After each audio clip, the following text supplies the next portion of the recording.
10,000 subscribers. Just like any milestone, I'm absolutely blown away, and I want to first and foremost express my gratitude for it. It's not just an arbitrary number, a signifier of popularity, or the road to YouTube stardom. That's not stuff I care about.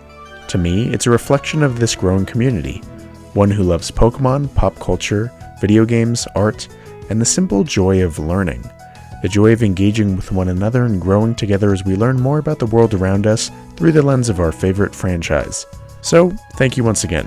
This is by far the largest milestone we've hit so far, and I'm glad each and every one of you 10,000 members of the community are along for the ride.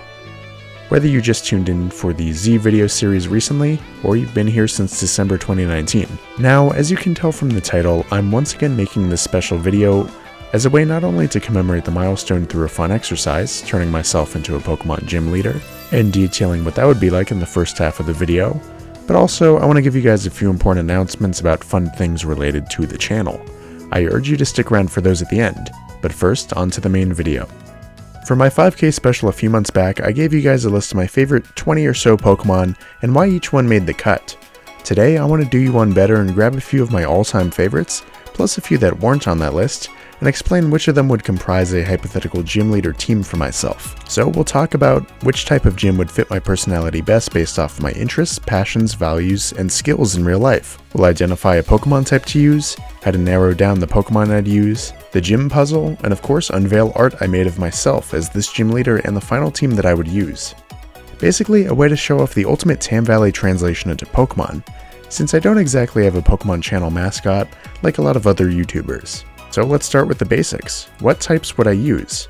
Well, a lot of gym leaders and Elite Four members derive their type from their personality, or vice versa. I want to pick something that will exemplify me, not just a type that I think is cool or has plenty of Pokemon that I like. So that rules out plenty of types. We'll skip over Electric, Fire, and Dragon, since I think my personality is a bit too calm for mastery of those fierce, energetic types.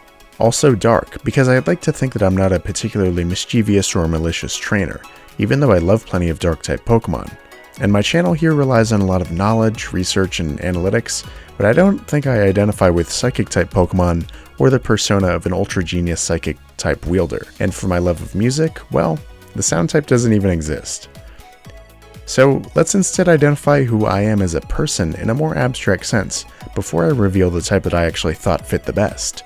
To find the right type, I turn to my values as a person. What have I carried with me throughout my whole life, in a metaphorical sense, that deserves a proper translation into a Pokemon team? Well, I grew up in Northern California, something I cherish greatly due to just how incredible the landscape around me always was. My whole life, I was surrounded by vast beaches, dramatic cliffsides, lush forests, you name it. Honestly, growing up, some of my favorite memories, and my most consistent source of happiness, was just getting to enjoy the landscape around me. Whether it was on my mountain bike or on foot, almost like a Pokemon trainer, taking advantage of what my home had to offer really did shape me as a person. The outdoors were there for me as a place to clear my head alone when I needed it, or a place to work out, or a place to share memories with friends, and also a place to stay curious. I wouldn't be who I am today without these interesting landscapes right in my own backyard. I always wanted to learn the most I could about these places. It absolutely furthered my love for the pure research process, and it influenced my choice in college major, which relies a whole lot on that. It sounds pretty abstract, I know, but that outdoorsy exploration is definitely an important aspect of my life that makes me who I am on a concrete level. I developed a lot of my current interests through it. Of course, my love for hiking and biking, like I mentioned, cartography, environmental science, anthropology, history, and geography.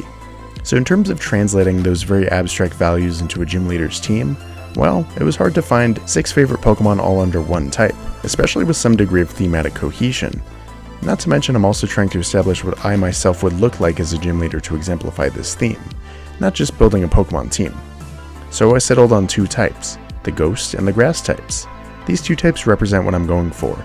A preference towards finding secluded natural places to clear my head, and compulsion to spend free time exploring and charting out areas off the beaten path, even if they're a bit spooky, overgrown, or boring to some folks. A willingness to learn about the natural world and its science, both plant and animal, so we can better take care of it as humans. A love of reading, writing, and particularly when it came to natural history or history. That seems to be in line with the Ghost and the Grass type mastery, I think, which relies more on curiosity and patience, offbeat ways of thinking compared to sheer intelligence or brute force. And I'd say all the Ghost type trainers in the franchise fit this. They were more gentle, somewhat more aloof in terms of personality. Same with Grass trainers, they seem to be pretty chill overall. So to translate myself into a gym leader, let's pull from the tropes of Grass and Ghost type trainers, who generally seem to be more on the academic side. We have folks like Ramos, the studious gardener, Chantal, the secluded librarian, Erica, the traditional botanist, and Alistair, the, well, weird guy obsessed with exploring ruins and abandoned places. So for me, let's go with this. I'll be a Ghost and Grass type dual type gym leader who's a museum curator and author, attempting to catalog the lesser known history of regions like Sinnoh, Kalos, and Unova by exploring their abandoned sites, ancient monuments, and finding undiscovered relics deep in their woods and caverns. The same way I piece together parts of Pokemon lore and real world lore to enhance an understanding of both on this YouTube channel through my various videos. I would hang out a lot in these woods, ruins, temples with my Pokemon, an assortment of Grass types fit for the rugged, overgrown terrain, and Ghost types for that connection to the past and the search for the undiscovered.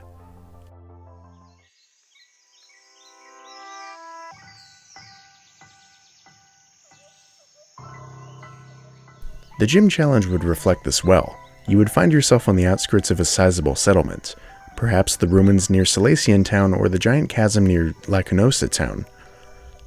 Somewhere that the average trainer wouldn't think to explore, but somewhere that holds a lot of value on its own. It's not desolate or creepy, it's beautiful, buzzing with wild Pokemon in every nook and cranny, and of course, a few man-made relics that nature has reclaimed. At the center of the grove, you would stumble upon me, admiring the light filtering in through the trees and looking at a map. Ah, you've found me, I'd say. I guess you've come here to explore just like I have. It's exciting, the landscape around us. It's all uncharted. That's why I'm making this map. I'll tell you what, if you help me complete my map, I'll challenge you in battle. I've heard there's a deeper part of these woods, a special set of ruins. And to tell you the truth, I've never been here before myself. But that's the fun part, isn't it? Learning to make the most of the unexpected is what makes a Pokemon trainer truly special, and every battle unique. Well, I'll see you at those ruins, if we can both find them, of course. So the gym puzzle would be pretty straightforward. You'd be given a blank map, and it would be your job to fill it in just by exploring the environment, like the overworld map in most open world games. I would appear at ruins that I talked about, but only after you fill in the whole map. It would be the size of a standard forest in Pokemon, with logs to climb through, rivers to cross, areas to defog, and even some unknown ruins to read, and give you clues about where to find these central ruins. To access all these nooks and crannies, you would have to use field abilities, which, if you don't know, are pretty much my replacements to HMs that I detailed in another video. Basically, you'd be using your party Pokemon in the overworld to solve puzzles in a more immersive way. Along the way in each new area that you access with your Pokemon, you would encounter different trainers, my 4 research assistants, who would use a mix of the 2 gym types along with a few random Pokemon useful for exploration and research of their own, some of whom are my favorite Pokemon that didn't make the cut for my team. Here's the Pokemon that they would use, divided among their 4 teams. Once you beat my 4 assistants and fill out my entire map, you would finally be able to find the central ruins, where I stand, admiring the 1,000-year-old archways. These ruins are somehow even more beautiful than I imagined, I would say as I turn to you. I know these pillars are 1,000 years old, but I feel a lot of life in them still, almost like a ghost-type Pokemon. Well, that map you helped me fill out plays a huge role in that. You've helped bring this place to life once again, just by being here. There's magic in that, isn't there? As a kid, I always found magic in places just like this. The inspiration for the art I create, the stories I write, the research I do, and of course my battle style with my partner Pokemon. I can't wait for you to meet them. They've always been by my side, and I don't think I would be able to find places like this without them. I warn you, they're itching for a good battle, so neither of us should hold back.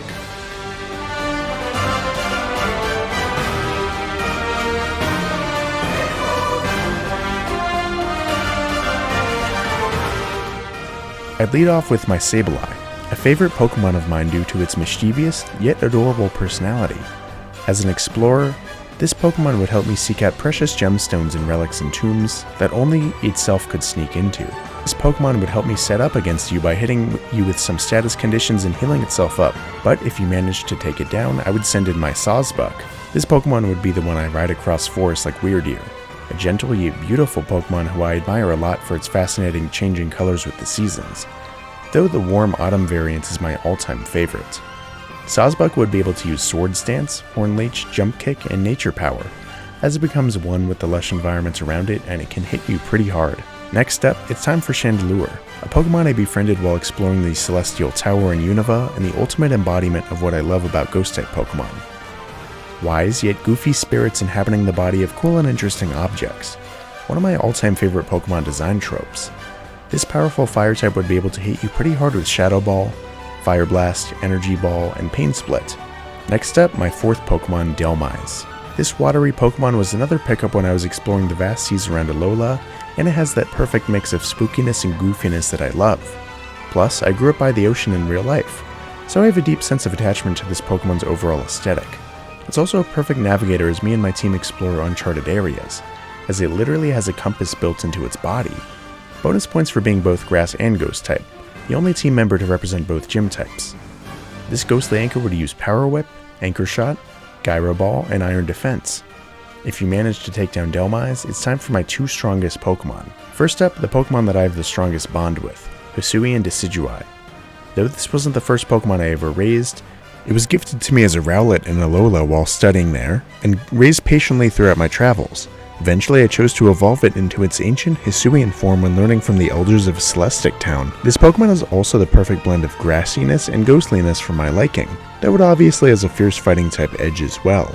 It's a fitting addition, as Rowlet is my all-time favorite first stage starter, and Hisui and Decidueye is probably my new favorite final form for any starter. Plus, Sinnoh was the first region I started with in real life, and it's the reason I'm a Pokemon fan to this day, so you know I had to give that region some love.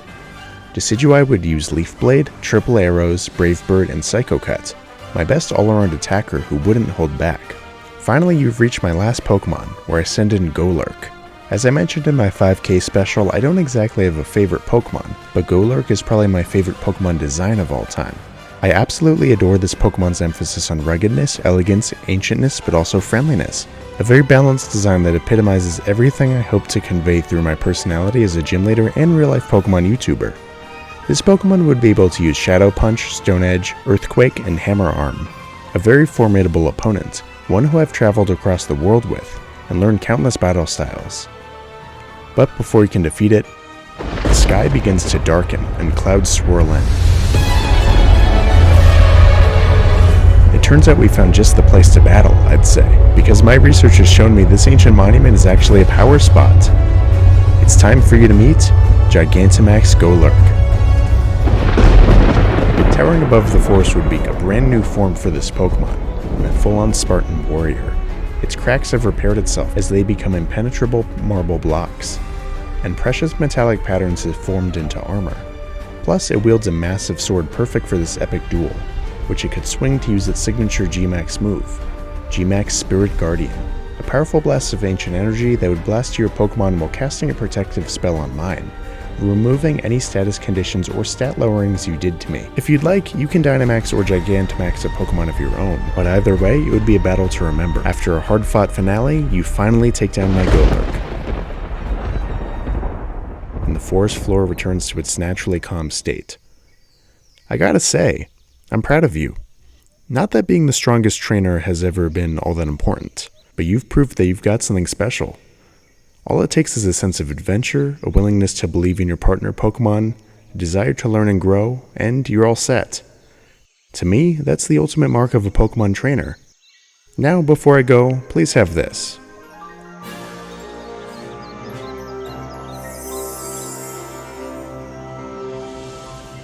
I would hand you the Memorial Badge to commemorate your victory.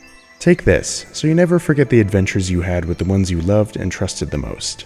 Those stories will always be a part of you, no matter where you go or how much time passes. With that, I would disappear into the woods on my next big adventure. And that would be my team as a Pokemon gym leader. I hope you found that segment of today's video entertaining, and I hope it gave you a bit of insight into a new aspect of the Tam Valley Productions channel. Now for the next part, I want to make a few key announcements, so please stick around. To lead off, I revamped my merch store.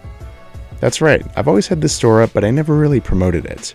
Here you can find a variety of designs ranging from t-shirts to stickers to pint glasses.